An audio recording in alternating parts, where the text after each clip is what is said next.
99X and the Morning X, Barnes and Leslie. Dr. Taz is here, pioneer of holistic medicine, integrative medicine. If you missed the whole first part about women, you can go back and catch that starting later today on the podcast. Dr. Taz, thank you for being here.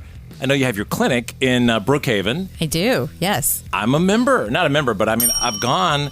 My favorite is to go get the drips. Those are good drips, especially if you're stressed or traveling. It's a great way of recharging. What kind of drips do you get, Barnes? I'll go in there and just look at the menu and see what am I feeling today. But the thing is people, like, when I go to breakfast or lunch or whatever, they're like looking at me like I'm a drug dealer. Because if I go in a couple of successive times and I've got the little marks on my arm. I'm right there with you. I have those marks on my arm, too. They're like, don't worry. I come home and the kids are like, what happened to you? And some of the other people also, they try to tease me about it. And they're like, oh, drips. I'm like, you don't understand. Yeah. It's like opening up, the top of your head and pouring in everything you need in your body.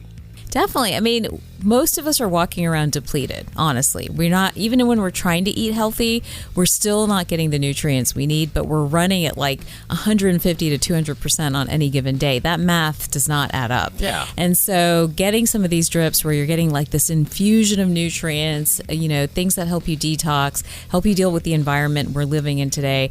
I bet you, like right now, it's, something that some people like to do. I bet you in another 5-8 years, it's going to be automatic. Totally. And it's not that expensive. No, it's not at all. If you're flying somewhere far, get one before and after. It's a total flippin' game changer. But let's talk men now. Yes. What is the biggest thing you get? Obviously for women, menopause is going to be high up there. For men, what's the biggest thing that you see either in your travels with the Today Show and all these shows or in your clinic? Like, what's the thing? I actually want to do a book on men's health. I feel like we're not talking about men's health enough, and they suffer, honestly, sometimes just as much or even more than women because they don't talk about it. We have our cycles and our hormonal symptoms to clue us in, right? Hey, something's wrong, something's off. You guys don't have that.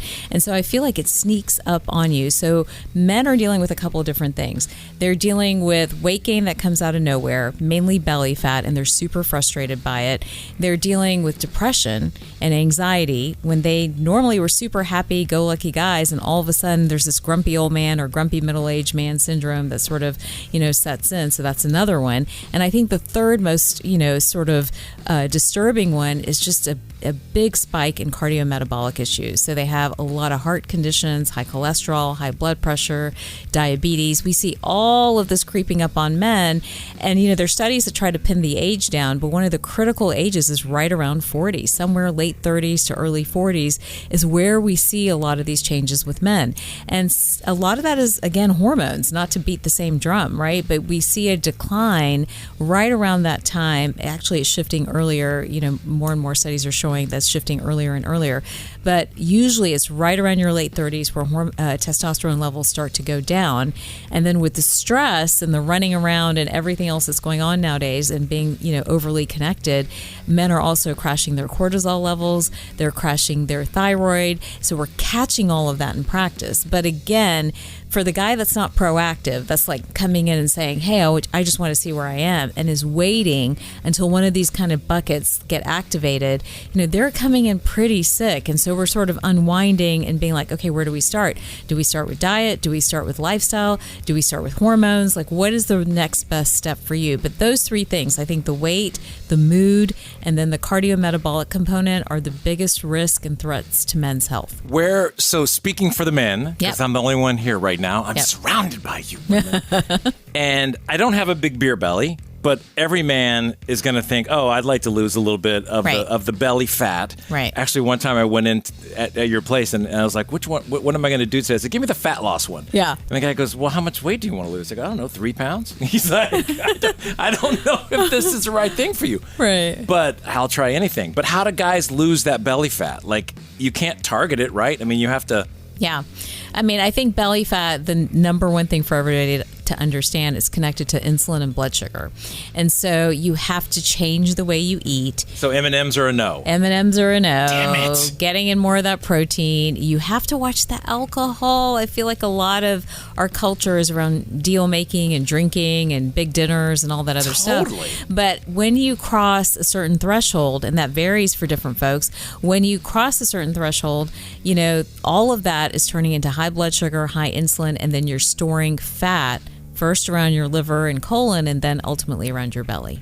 It's interesting because my husband's a huge health component, and he's studied it. He's a big proponent of magnesium. Oh, love magnesium. And I do a lot of liquid magnesium. And so how important is that for men? I tried extra magnesium one time, made me feel wonky. Really? So everyone's a little different in their different forms, but magnesium's the number one deficiency universally, men, women, children, across the board. We're all not getting enough magnesium. And it's wonderful for improving sleep. It's wonderful for calming anxiety down. They're different forms, so you have to be careful. Some people like you don't tolerate specific forms. But, if I had to ask people to start one thing, it would probably be a B vitamin in the morning and magnesium at night. I feel like those are two go-tos that most people can benefit from. We are in Atlanta, Georgia, Dr. Taz. Yes. So I have this question you're going to feel it just reverberate across the metro. Okay. How many Diet Cokes is okay a day? Oh, I'm glad you brought that up, Barnes. Oh, man. Are okay As a day. the original Diet Coke drinker back in my 20s, Diet Coke, how many a day? I would say half of one, half of a standard can at most. It's just got a lot of caffeine in it. And then, of course, I'm not going to get into all the is it science we stuff, hear all the but, stuff. Yeah. Is it going to kill us or not? It's not going to kill you, and it's additive. What we do is additive and cumulative. If your only vice is Diet Coke, and you're not drinking alcohol, and you're exercising, and you're not eating a bunch of fast food and junk food, is a Diet Coke going to kill you? No.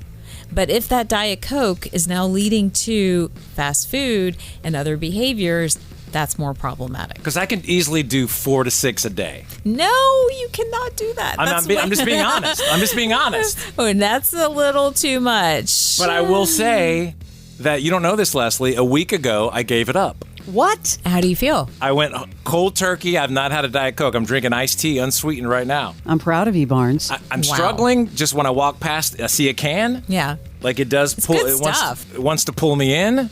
Because you too were a drinker. Oh my gosh. Diet Coke and popcorn was my go-to through residency. The popcorn, though, gives you those lacerations in the stomach. What's that called? Something itis? Diverticulitis, yeah. Ooh. Yeah. But what made you walk away from Diet Coke? I had a whole health crisis that I had to figure out on my own because conventionally I couldn't get answers. But the bottom of that health crisis, the root of it, was I had totally crashed my gut. My gut health was in the toilet. Oh. So where Diet Coke fit into that was too much caffeine, right? Because I was doing night shifts, day shifts, all the stuff. So I was just depending on it to stay energized. So all that caffeine was messing my belly up, was really making me super acidic, and then messing up my sleep. So I had to cut it out to get back in shape and get healthy and all those other things. Well, Dr. Taz, you have to have one cheat day, right? What is your cheat day? Oh my gosh, I have a huge weakness. It's a problem, and it kind of runs across all the generations of our family. My mom does this too. Huge weakness with chips and salsa. Oh, I love that stuff. So she started locking hers in the trunk of her car. We haven't gotten to that point yet, but we're trying to figure out how to make them not in the house. It's impossible to stop. I know, you can't, and I love it. I love it. Yes. So diet-wise, a lot of this talk is about gut and diet. And I heard about this zigzag dieting where you do, call it 1,500 calories Monday through Friday, and on the weekend, like almost double the 28 to trick your body not to plateau as you get older. Right. Is that a thing?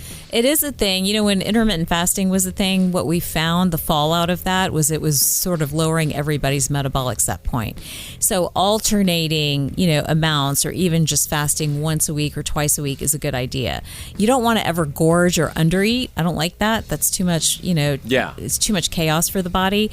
But I do think you can cycle fast and you can cycle eat a little bit where you have some days that maybe are a little bit heavier and some days that are lighter. I like that. And life kind of works like that too. Was Diet Coke okay on those days?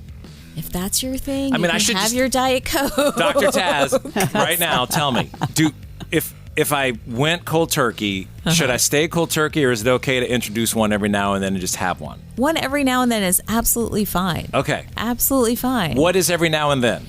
I mean, even if you did half of one a day, or I can't do a half. I can't leave a can. Can you do 2 to 3 a week? Yeah, maybe. I would aim for 2 to 3 a week.